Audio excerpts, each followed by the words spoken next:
Hello, and we are back with more content for you.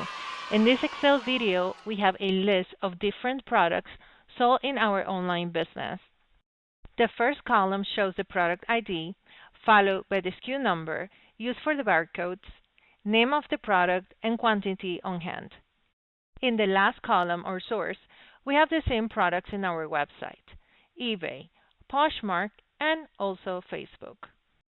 For example, the eye bracelet or product ID 7226 has 23 units listed on eBay and another 45 in Poshmark. We want to consolidate or add these two quantities with the least amount of effort possible. Another tricky part in our inventory is that some products have the same ID but different SKU numbers. For example, in our product ID 7350, for the double chain group, each size, which are small, medium, and large, has a different SKU number. The function that you're about to see is fairly new and available in Office 365.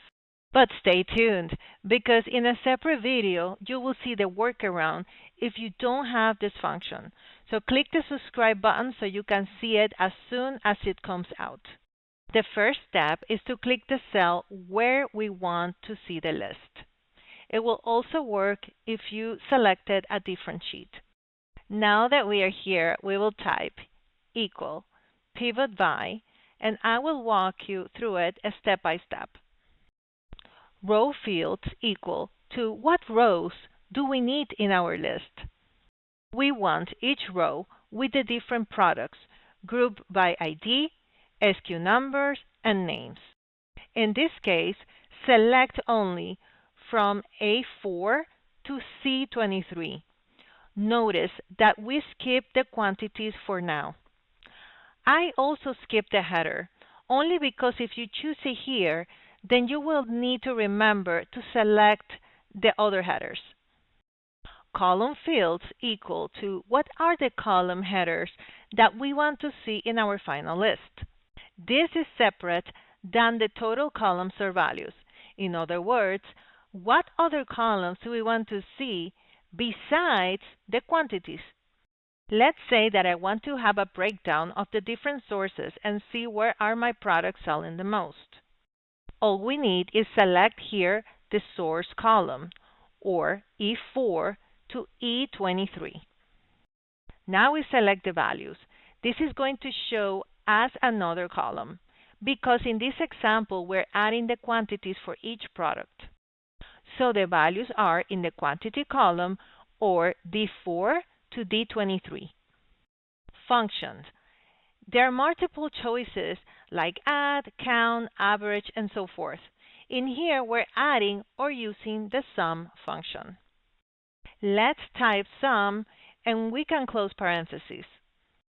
The rest of the choices like field headers, row total depth, sort order, and more are optional because they are inside the brackets. The final function looks like this.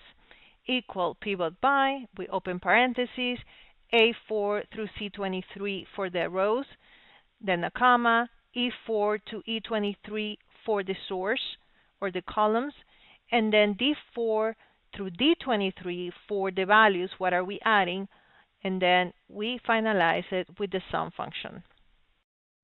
After we check our function and we close parentheses, we click enter.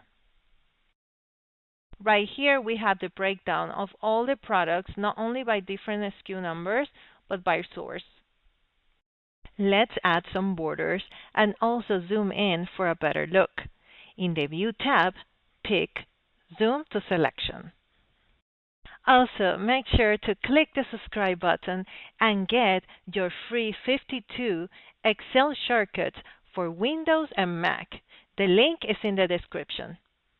In here, we can see that our website has most of the inventory, followed by Poshmark and then eBay.